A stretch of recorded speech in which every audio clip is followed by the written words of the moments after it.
दाएं बाएं हो जाएं और चाहे तो कुर्सी भी चले जाएं। जैसा ही उलमा का शुरू होगा आप फिर तशरीफ ले आएं।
अऊज़ु बिल्लाहि मिनश शैतानिर रजीम।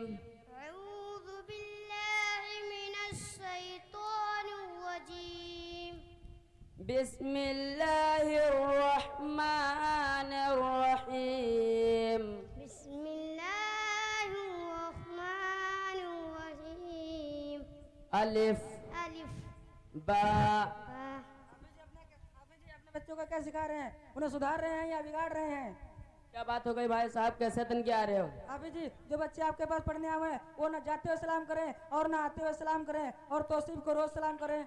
अरे तो भैया उसमें मेरी गलती क्या है? मैंने तो अपने बच्चों से कह रखा है जब भी कोई मुसलमान दिखे उसको सलाम करना है। तो तुम्हारा क्या मतलब है? हम मुसलमान नहीं हैं? अबे ना लगता जब भी तो बच्चे सलाम ना करते। और देखिए जरा खुद को, अबे तुम मुसलमान किधर से लग रहे हो? न तुम्हारा लिबास मुसलमान वाला, न तुम्हारे चेहरे पर दाढ़ी, न तुम्हारे सर पर टोपी। अबे पूरे रमजान में तुमने रोजे नहीं रखे, नमाज भी एक टाइम की पढ़ते नहीं हो, दिन का काम कोई करते नहीं, तू तो मुसलमान हो। तो तुम्हारा क्या मतलब है? हम मुसलमान नहीं है? अरे जाहिल, तू बस गोश्त खाने वाला मुसलमान, नमाज एक टाइम की पढ़ता नहीं, पूरे रमजान में एक रोजा नहीं रखा, दिन का काम कोई करता नहीं, बस नाम ही का मुसलमान। जाहिलो सुधर जाओ, अब भी वक्त है, कुछ इल्म हासिल कर लो। मोहम्मद जहीर नाम है मेरा, रोज 1 किलो गोश्त खाता हूँ और हर जुमा को नमाज पढ़ता हूँ तुम मुझे मुसलमान नहीं कहते? अरे नालायको, पढ़ने की कोई उम्र नहीं होती।